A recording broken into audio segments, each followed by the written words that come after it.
needs to get out the way. It's kind of rare, Iman, to see him frustrated like that. What did you make of those comments? I think, one, I was impressed to hear him say he's the offense. That was not a lie. I get it. He scores the ball and everything. I totally understand. What I can't understand about the comment is afterwards then saying you're gonna give them the ball.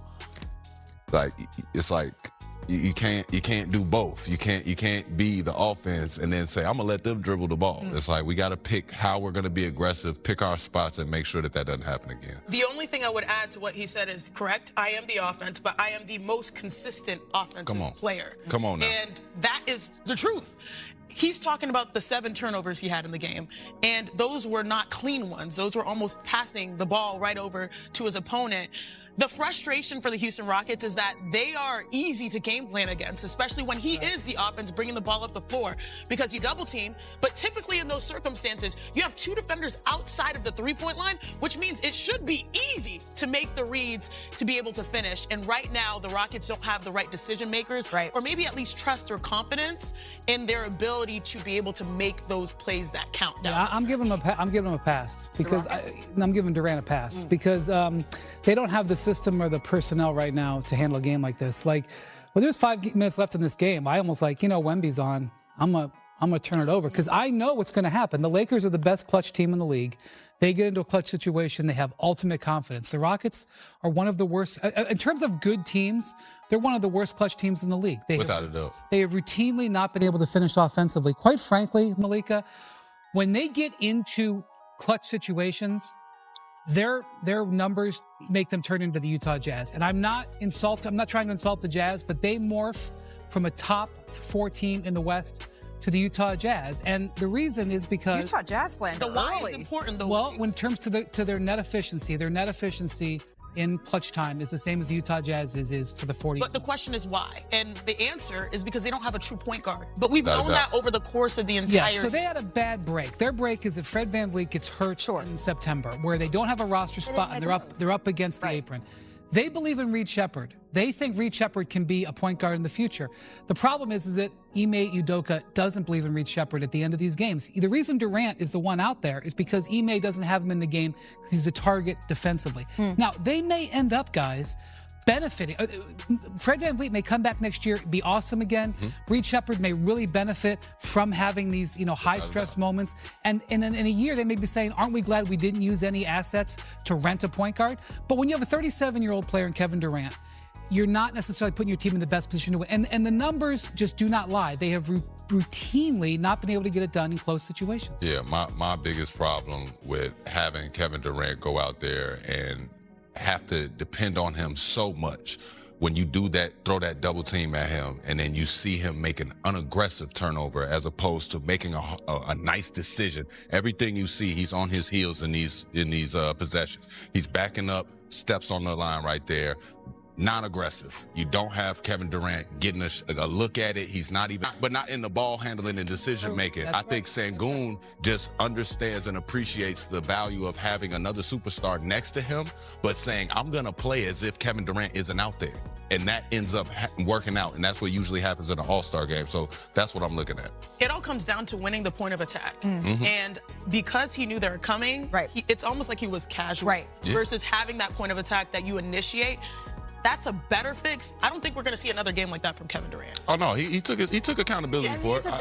These have been some of the issues that have plagued the Rockets all year long. So certainly I don't want to overlook that. These are things that are going to come up against team after team after team. But the Los Angeles Lakers, they also did this to Houston. They saw the game plan and they said, you know what? We are going to employ ours and we're going to do it well. They continue to send the double team. They haven't exactly been a defensive powerhouse all year long, and yet here they come. And Brian yesterday said on our show, he said after the Houston leg of this road trip, he could be ready to declare this a success or not, depending on how this swing goes. What are we thinking so far? Awesome. They got to win the Lakers. next. Just get into the last 5 minutes in a close game. I like the Lakers, but I will say this. They could bring Sengun back tomorrow, and if the Rockets win tomorrow's game and just split this, it's a win for them. The standings are equal, and they win the tiebreak. So Houston, while we can really look at the way they failed last night and we can praise the Lakers, this can be totally flipped around with a good game tomorrow night. I did walk away from this, though, for Los Angeles saying, Sinead, you know what? This is a real winning streak that they're on right now. Finally, you're starting to see the big three have real chemistry and picking their moments and sharing the basketball. It was that Austin Reeves drop up to LeBron to have the dunk. Those are the things that galvanize your squad. I look at the Houston Rockets and I'm like, typically under Ime Udoka, they're the bullies, they're the dogs. But it felt like the Lakers were the dogs. They were bigger, particularly versus Reed Shepherd, versus other opponents. They would literally just mismatch him and then have people go to the rim and they get easy looks. And you talk about defensively now, big caveat, Alperen Sengun did not play, but they held the Rockets to 35 points in the second half, the lowest half that they have had all year long. So I want to see them do it against the big teams, but it was a good Is that a side eye?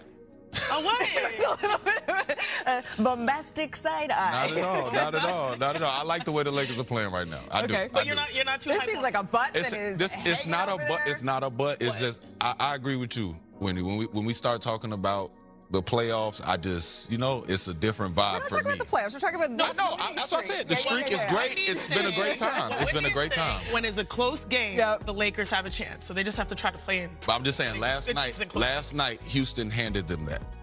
They beat themselves. If they can do it again, I'm not a guy that goes out there and says that. On Thursday, we're going to be having another. I'm not a guy that go out there and says that, we beat ourselves and everything. But that was one of those games. All right. Well, there you go. For January and February, can we get this thing over with and get to the playoffs? So now you see the finish line. You know if you got a good team or not, Ernie. Yes, indeed. Because realistically, Kenny said 7 or 8. It's 7 or 8 teams. I don't know if I agree with all that, but the good teams know they got a chance. They're ready for the playoffs to start. Before we get into this, let me just see something here real quick. Oh, no, close. Amazing. Twinsies. Amazing. Twinsies. Who wore it better? Thank you. I would have to go with you, Ernest. Thank you very much. Does it taste like chicken? No, it just looks what it looks like. Thanks, my guy. Looks like what it looks like. I'm starting to look like old people now, So here's why this game is big. Take a look at the Western Conference standings, especially that 3 through 6, separated by 1 game on the loss side. And the winner of this Lakers-Nuggets game will win the season series 2-1. Nuggets already have the tiebreaker over Minnesota and Houston. Wow. And if they beat the Lakers, they'll have the tiebreaker over them as well. So, there's a lot of riding on this one, Shaq. Difference in this game, the Nuggets have championship mentality. The Lakers have championship inspiration. I'm looking for Joker to have a big game because every now and then as a big-time player, you got to turn it on a little early. And, going for the championship, home court advantage is very important. I look for Joker to be as dominant as we've seen him in a long time tonight because he knows we need to get this game. We need to get that home court advantage. And they could actually move up to 3. Yeah. The J.J. Redick, by the way, has taken note of this schedule and this time of year. Listen up. This time of year in particular, you want to make the playoffs. You work all season to put yourself in a spot with 16 games to go to try and make the playoffs. And that's where we're at, and that's what we're going to try to do. There's a lot of teams that are bunched up with us, and we have a ridiculously hard 6-game stretch here starting tonight. We've got to be great. And Ernie, that's what I mean by championship aspiration. I'm not trying to make the playoffs. I'm trying to win a championship. And to win the championship, I want to make it easy as possible. I need 1, 2, 3, 4. I don't want to just make the playoffs. I want to make the playoffs and have home court advantage. Right now, Lakers 4, Denver number 5. This is a tasty matchup. Yeah, tasty matchup. This is, again, one of the games where you're looking ahead. A lot of times in the NBA, you say we try to stay in the moment and try to realize what's going on. Stay in that moment. Don't look ahead. But this could put you in the 3 seed. In the history of basketball, there's probably only 2 or 3 teams. I've been blessed to be on one to come from the 6th seed and win a championship. That's unheard of.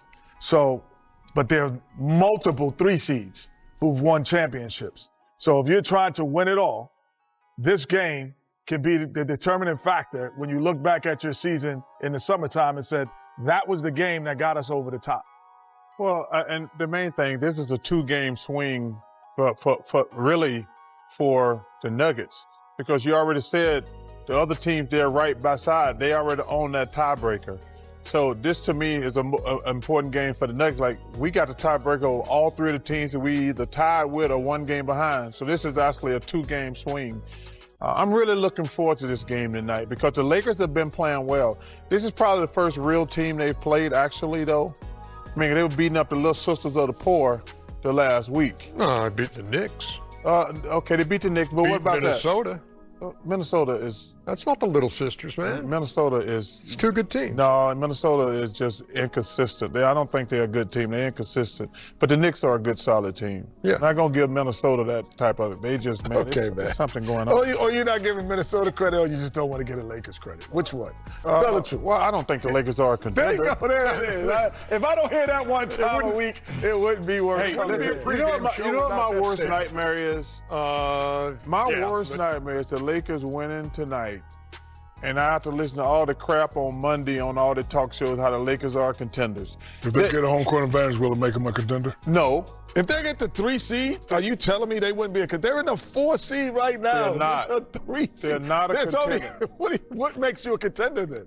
Please don't let them win. I'm going to be nail biting all night tonight because they're going to be talking about it all day Monday. Thank God I'll be in Dayton. Sorry. That's never said before. First 4 action for I can't wait to work with the legendary Dick Vitale. Yeah. To the point that J.J. Redick was making too, but we got a tough stretch coming up beginning tonight. So you got the Nuggets at home tonight.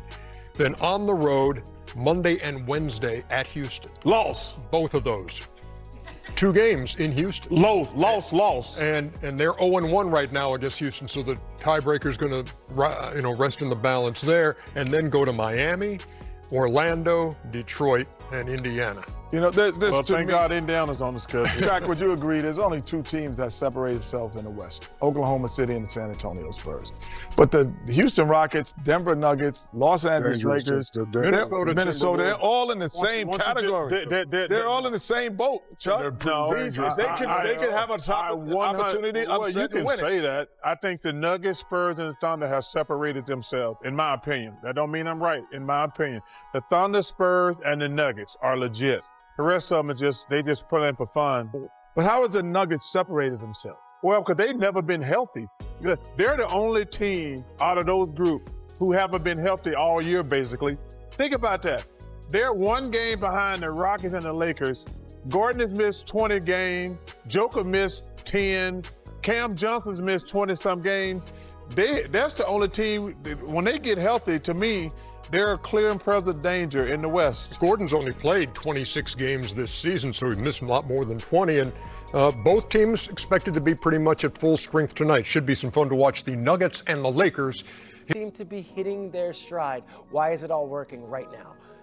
I find it very interesting what J.J. Redick said pregame. He said our best version of these Lakers is when LeBron James is the 3rd highest usage-rated player. And I think that is a sign of where the Lakers are at right now, where LeBron James is at. At 41 years old, he has self-awareness. He knows his role. He knows he has to do everything else to allow this team to win because Luka Doncic, Austin Reeves, those are your guys, your offensive engines. And we saw LeBron diving on the floor the other night. He's playing the dunker spot. He's rim running. He's cutting to the basket. He's playing in the corners. And so I find this is uncharted territories in a lot of ways. He's shot 15 shot attempts or lower in 7 straight games. That's the longest streak of his NBA career. Unheard of if you think of LeBron. We've never seen him play at this level where he's just not shooting the ball as much as he used to. But in that span, they're 6-1. He's averaging almost 7 assists per game, shooting 55% from the field or whatever it is. Very efficient basketball. And so this is, to me, 3 guys starting to gain chemistry at the right time, knowing their role. All right, let's look at the playoffs here ahead of it. This is going to be a bunch of permutations and who plays who. Seems like the Lakers matched up really well with the Rockets. Should they be looking to face these guys in the playoffs? Well, you can't manipulate it, right? Because 3 through 6, everybody is jumbled in together, including Denver and Minnesota, and the Lakers don't necessarily want to play them. But Houston is one of the worst clutch teams in the NBA. The Los Angeles Lakers, 19-6 in the clutch, the best team in the NBA. And the reason for that is you have 3 premier decision makers, Luka Doncic, LeBron James, Austin Reeves. You're going to make sure that you get a shot, a good shot. And to Shams' point about LeBron being 3rd option, usually the 3rd option is just a random guy. Michael Porter Jr., maybe Chet Holmgren, not the best supercomputer in the history of modern basketball, who's going to face second side defense. And now you're looking at going into the playoffs where LeBron can hone in. We know LeBron is a premier playoff player, and the Lakers have a premier playoff scorer in Luka Doncic. I'm not saying they're going to make some run. I am saying that they are positioning themselves to be in a premier position, at least for the first round. Shams, I ask you because in the fourth quarter of this game, it was back and forth, and it felt like the Lakers had that extra gear. Houston did not. Your takeaway from the last stanza of this one? Well, on the LeBron piece, it's crazy, Vinny. I think LeBron could be the number one option on any night. But the thing is like, that's the beauty of this, right? Because you're going to have Luka Doncic, Austin Reeves be the 1 and 2. But you can have LeBron James also at any given night have that moment. I like that play at the end there where Reeves gave it off to LeBron. Drifts off. It's like a sign. When Austin Reeves came in the NBA, he looked up to LeBron. Like there's still that reverence when he plays with LeBron. It's like, how am I on a team and I'm the man and LeBron, you know, I'm the number 2 option. LeBron's given where he came in. But when I look at the Rockets, it's disjointed play down the stretch. I think they had more turnovers, 17, than field goals, 14 in the second half of this game. This is a team that's still clearly trying to figure out how can they close games consistently. Even opening night in Oklahoma City, very similar to this night. They have the lead, they're looking good, they're looking crisp. Kevin Durant looks like he's good, and they've got players like Jabari Smith Jr. that, you know, playing well. They just are not able to close, and that's kind of what you deal with when you give the keys in your runway to Reed Sheppard and Amen Thompson. Young guys. They wanted these guys to go and have free reign. And I think these are some of the backdrops and caveats that come with it. When I talk to teams around the league, the Rockets are not viewed as a legitimate title contender.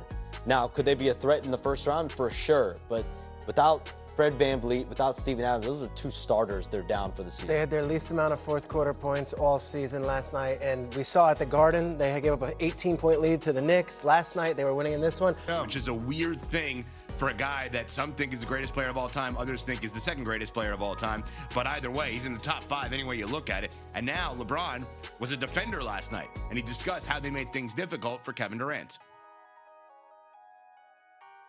Try to show him different looks throughout the game. He's one of the greatest players we've ever seen play. Obviously, so just got to try to show him different looks, try to keep him off balance, and when he shoots, hope he miss. He don't miss many shots. I thought we did a good job of having a game plan, but also just switching up our pitches. You can't show a great like that too many of the same coverages throughout the whole game. He'll get a feel for it. So did a good job of just kind of switching up the pitches. So I'm driving in this morning, and I'm listening to SportsCenter all night on ESPN Radio, as I always do, and you do, and I know everybody does. It's an awesome show. And I heard that cut. And I thought to myself, is he their defensive coordinator now? Because that's what he sounds like, and that is a great sign. When you're talking about, hey, we got to switch our pitches on Kevin Durant, he's kind of talking the right way at this point with this team, with this role. I would feel really good about this if I'm a Lakers fan. I know Charles Barkley does not want us to do this. I'm not going to the place of them being contenders. What I am going to tell you is that's a guy that has figured out a role now. So hold on. You say you don't want to jump out of the window and dub the Lakers contenders. You can't see a path for the Lakers to get to the Western Conference Finals. Well, last night was a double whammy for them, because I think that that's the team they need to play in the first round. You and I differ on this. You think Minnesota is going to be a struggle. So do I. You don't think Denver would be as much of a struggle. Well, why don't you think the Lakers can play the Houston Rockets if they're in the 3 seed in the Western Conference? That's what I'm saying. I'm saying that if the Lakers are the 3 seed, last night's a double whammy because you need the Rockets to move down. Yeah, and only a half game separated the 2 going into last night's game. But guess what? We play them again on Wednesday night, so we can continue to knock them down. That's my point. Yeah, so if we play the Rockets, a team that has a lot of good players, but nobody to really orchestrate the offense. They're clearly missing Fred VanVleet. They don't have that point guard element. As good as Reed Sheppard played, he's not Fred VanVleet in terms of being able to get the ball to guys in their spots consistently, especially in critical moments in the game. So they are clearly a deficient team. So if you get the Rockets as the draw in the first round, and then you get an inexperienced San Antonio Spurs team in the second round, yeah, I could absolutely see a path to the Lakers getting to the conference finals. And if you can see a path for them being in the Final Four, how the hell can you avoid calling them title contenders? Because I don't know that they would beat the Spurs. That's where we differ. But I understand, like, that path is way more logical for me than the hypothetical. We don't know what Denver Wemby and Steph Castle and all of those guys are going to be in the postseason. We don't know what they're going to be. We have no idea, no clue. Dylan Harper, we have no clue. Carter Bryant, we have no clue. Right? They do have some playoff experience on the roster. You do have De'Aaron Fox. But Harrison I mean, Barnes off the bench. Yeah, exactly. But you don't have guys that have gone on extensive, deep playoff runs, especially when you start looking at the top 6, top 7 guys in their rotation. So yeah, I understand that San Antonio looks the part when it comes to being a title contender. They've got the head-to-head record against the Oklahoma City Thunder, which feels like the bar to clear, not just in the conference, but in the entire league. No doubt. But experience matters, and the Lakers have a ton of it. So yeah, I'm not going to dismiss their chances at being able to get to the Western Conference Finals, especially based on the way that they're playing right now and based on what we saw last night. All right, the other side of this may be the juicier part of this right now, because Kevin Durant said something post-game. Now, just to be clear, Kevin Durant last night had 18 points, 16 of them in the first half of this game. So he had 2 in the second half. He had 7 turnovers of the 24 for the Rockets, and he put that loss on himself. Maybe I got to just get out the way, get in the corner, space the floor out for other guys. And I think just that when I get the ball against certain teams, they just going to settle out and just say, we're just going to double and play a little zone behind it and see what happens. And if we give open shots, that's cool. But maybe I just need to get out the way, be honest. Set screens, be ready to catch and shoot. Just space the floor out for my teammates, It's been happening throughout the season, but I'm starting to figure out, I think I just need to get out the way and let other guys dribble the ball. I didn't feel like we didn't make shots. We 5 for 26 from the 3, and that usually helps when team a W at half court, you swing, make threes. But I missed 2 wide open threes when we were up to 1 point. I could have pushed us up 4. I just feel like I lost the game for us tonight. That simple. My teammates could. Of course, we probably can make more threes, but it's all on me. What? If he wants to get out of the way, then he should have gone to the Warriors when he had the opportunity to go to the Warriors. I feel like we've said that till we're blue in the face. We have to let that go. No, I mean the second time. I mean last year. Yes. Or the third time in the offseason. At this point, it's an evergreen statement. You can't, no. You don't sign up to go to the Houston Rockets if you're Kevin Durant to get out of the way. At what point are you talking about being in the dunker spot?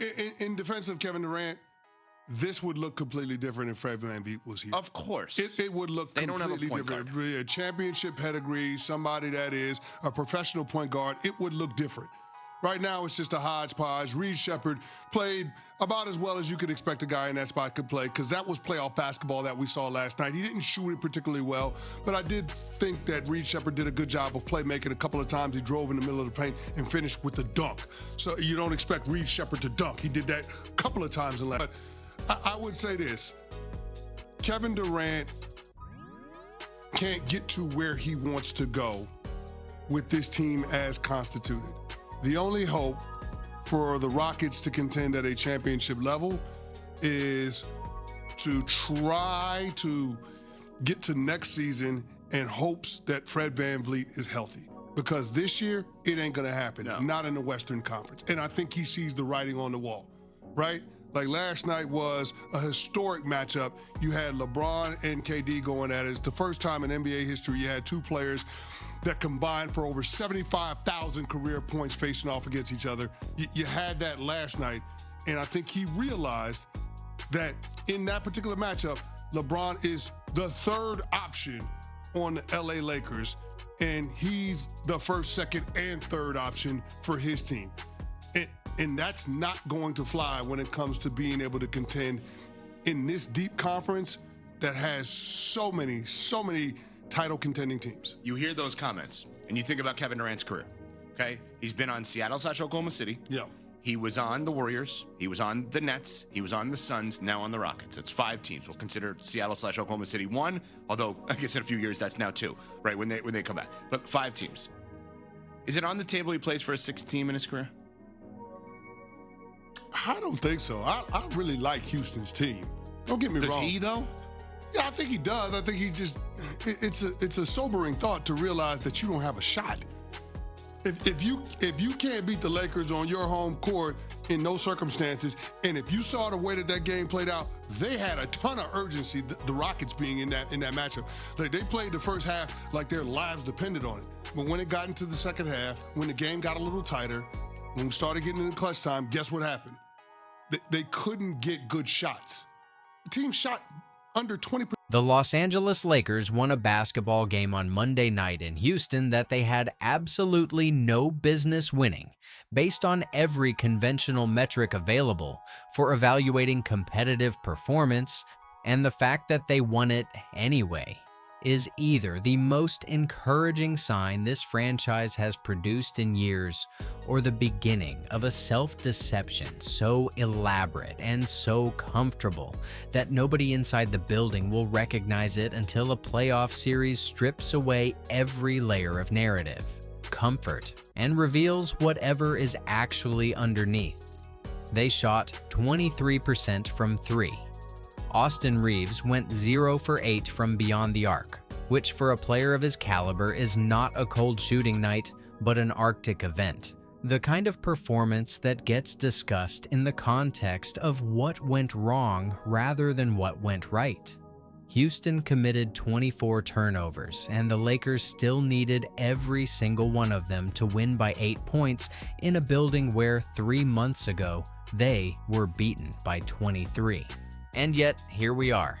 6 wins in a row, 9 of 10, 3rd seed in the Western Conference, and a player who built his entire reputation on defense rather than offense is now shooting threes at a percentage that his career statistics suggested was essentially impossible. Which raises the specific and uncomfortable question of whether what Marcus Smart is doing right now is a genuine transformation or the most dangerously timed hot streak in recent Lakers history. Because the difference between those two things is the difference between a championship and a second-round exit that everyone will explain away with perfect hindsight.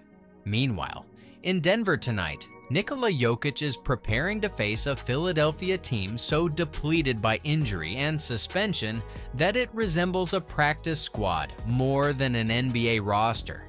And what he does in that game changes the Western Conference standings in ways that affect the Lakers directly, whether they want to acknowledge it or not. And somewhere underneath all of that, JJ Redick has been quietly doing something with defensive schemes and in-game adjustments that the people calling for his job 3 months ago are now choosing not to discuss, which is its own kind of story worth telling in full. Every single one of these threads is live right now. Every single one of them matters, and none of them resolves the way the comfortable version of this story would prefer. Hit that like button before we start pulling every one of them apart, because this is gonna take everything you have. So let us begin talking firstly about the win itself and what it actually was versus what people are choosing to tell themselves it was. Because the gap between those two things is where the most honest and most useful analysis of this Lakers team currently lives. 100-92. 6-game winning streak. Road victory against a Houston Rockets team that is fighting for the same 3rd seed. And that leads the season series coming into Monday night, which means the tiebreaker implications were as significant as the win itself, because losing would have handed Houston the clinched series advantage and created a situation where the Lakers could spend the final weeks of the regular season watching a team they beat by half a game.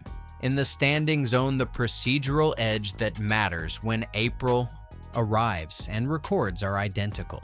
The Lakers survived all of that while shooting like a team that had never seen a basketball rim before, and the survival itself is the data point that demands examination rather than celebration. Because surviving ugly is only valuable if you understand why you survived, and whether the mechanism that produced the survival is sustainable or circumstantial.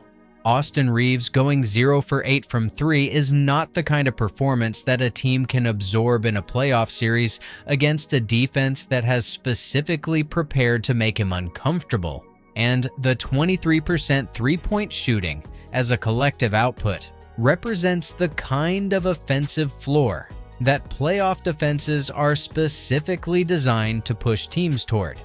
Houston committed 24 turnovers compared to the Lakers' 12, and if you remove those turnovers from the possession count and give the Rockets even moderately better decision-making under pressure, this game looks completely different. The Lakers did not simply overcome their own offensive limitations through sheer competitive will. They were significantly assisted by an opponent that self-destructed at critical moments. And acknowledging that is not diminishing the win, but understanding it accurately, which is the only way to extract genuinely useful information about what this team is and what it needs going forward. I believe the key question after Monday night is not whether the Lakers can win ugly, which they demonstrably can, but whether they can win ugly against a team that is not making 24 turnovers. Because the Nuggets and the Thunder and whichever first-round opponent arrives in April are not going to hand over possessions with the frequency that Houston did. And the offensive output that produced a 100-point total against a short-handed Rockets team is going to need to look considerably different when the defensive schemes are more sophisticated and the margin for self-inflicted damage has been reduced to nearly zero. Now, here is where the conversation becomes genuinely complicated, because within that ugly win, there was a tactical performance from JJ Redick that deserves to be named clearly and praised specifically, not because the Lakers need defending, but because the analysis of what happened defensively in Houston has been somewhat overshadowed by the discussion of the offensive struggles, and the defensive story is actually the more significant and more revealing one for understanding where this team is heading. Redick went into Toyota Center with a game plan built entirely around a concept that the basketball world has been remarkably slow to implement against Houston, despite its effectiveness being visible on film for essentially the entire season, which is to systematically double and trap Kevin Durant every time he catches the ball in a threatening position and force the ball out of his hands into the decision-making responsibility of teammates who are not equipped to handle that responsibility. The result of this plan was 24 Houston turnovers and a defensive performance from the Lakers that looked nothing like the team that was ranked 23rd in defensive rating before the All-Star break. When Houston responded to the double team by placing a shooter in the corner to punish the help defense, Redick immediately countered by deploying DeAndre Ayton as a rim anchor who eliminated the cutting lanes that the corner spacing was designed to create. And that specific in-game adjustment, the reading of what Houston was trying to do before they had fully committed to it, is the tactical signature of a coaching staff operating at a level that the earlier criticism of Redick never fairly accounted for. There is a conversation worth having about whether the people who spent the difficult stretches of this season calling for Redick's job are now conveniently attributing the improvement to the players rather than the coach. And that conversation reflects a broader intellectual dishonesty in how NBA fan bases evaluate their coaching staffs. If JJ Redick deserved blame for every loss during the bad stretch, then the principle of intellectual consistency requires that he receive proportional credit for the game plan that held Kevin Durant to 18 points on a night when the Lakers stars were combining to shoot the basketball at practice drill efficiency levels.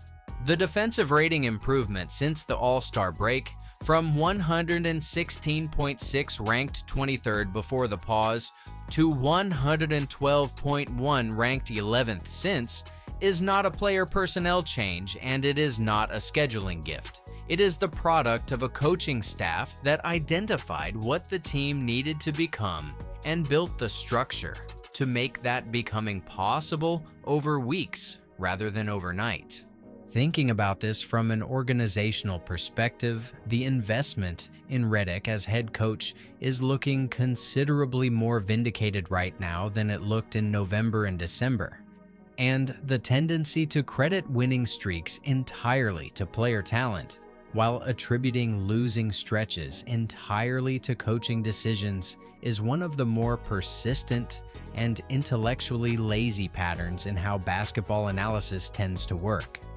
The player who most clearly embodies the transformation that Redick has been building toward, and the one whose contribution to the current winning streak carries the most playoff-specific significance, is not one of the 3 stars, but the veteran who signed for $5.1 million in the summer and has become the competitive heartbeat of everything the Lakers are doing defensively and increasingly offensively as well.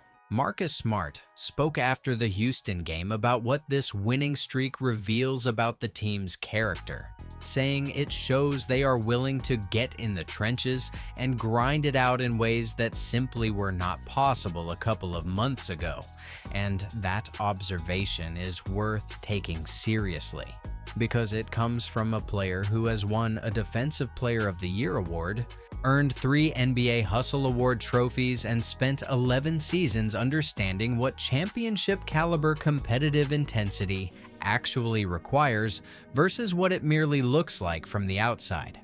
Smart has been shooting 39% from three-point range in March, which is a number so far above his career average that it has generated genuine debate about whether something fundamental has changed in his offensive capability, or whether the Lakers are currently riding the most consequentially timed hot streak in their recent organizational history. Bill Simmons, who does not typically traffic in careful diplomatic phrasing when he has an observation he considers accurate, said on his podcast that Smart is simply the guy opposing defenses are going to leave open, and that these series come down to whether he can hit that shot or not. That assessment is not uncharitable. It is the honest strategic reality of what playoff teams do when they construct their defensive schemes around containing Doncic, Reeves, and LeBron James, and then decide to bet on their collective ability to make the 4th and 5th options miss the open shots those containment schemes create. If Smart is shooting 39% in the playoffs, the Lakers become a team that playoff defenses genuinely cannot construct a coherent scheme against, because containing the 3 stars while also respecting a 39% three-point shooter in the starting lineup is mathematically unsustainable. If Smart reverts to the career average that his entire history prior to March suggested was his true baseline, opposing coaches will keep leaving him open with complete confidence and adjust their schemes entirely toward making the stars uncomfortable, which is the specific environment in which even great offensive players eventually see their efficiency decline. The resolution of that specific tension is the most important unknown variable in the Lakers' playoff picture, and it will not be answered by anything that happens before the bracket is set and the series begins. Luka Doncic's role within all of this deserves its own dedicated examination, because what he has been doing during the winning streak is not simply a continuation of what he has done all season, but a qualitative escalation that reflects something changing in how he approaches his responsibilities within this particular team in this particular moment. 6 consecutive games with 30 or more points, an average of over 33 points per game across the winning streak, a 3-point percentage since January 1st that exceeds what Stephen Curry is doing on equivalent volume over the same period. 16 points in the first quarter alone against Houston on Monday in a hostile building, against a defense that was specifically prepared for him and motivated by the seeding implications of the game, accomplished with the controlled aggression and the ball handling precision that defined his best seasons in Dallas, rather than the occasional mechanical sluggishness that characterized portions of his first year adapting to a new franchise. The version of Doncic that showed up in last season's first-round loss to Minnesota, the version that was still recalibrating his conditioning and his roster relationships and his offensive role within a system that was not yet built around his specific capabilities, has been replaced by something that looks increasingly like the player who carried Dallas to the 2024 NBA Finals and who averaged 30.9 points per game for his entire playoff career.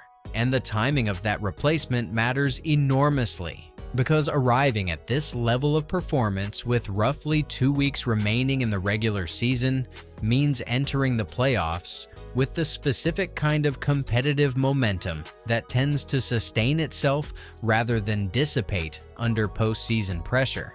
His post-game demeanor after the Houston win reflected a player who is processing success rather than processing relief. And that distinction is not subtle for anyone who has watched him closely enough across different competitive contexts to recognize the difference between a player who is surprised he is winning and a player who expected to win and is already thinking about what comes next. While the Lakers are building this momentum and winning these games in these various and revealing ways, the Western Conference is refusing to cooperate with the narrative of a clean and comfortable seeding resolution. And the game happening tonight in Denver is the most immediate example of why the standings picture remains genuinely unsettled despite everything Los Angeles has accomplished during the current streak. Nikola Jokic is preparing to face the Philadelphia 76ers, who are arriving in Denver without Joel Embiid, without Tyrese Maxey, without Paul George, and without Kelly Oubre Jr., which represents the removal of 4 of the team's top 5 scorers from a roster that already ranked in the middle of the league for offensive efficiency at full strength. Jokic has recorded a triple-double in 5 of his last 6 games. He is averaging a triple-double for the entire season.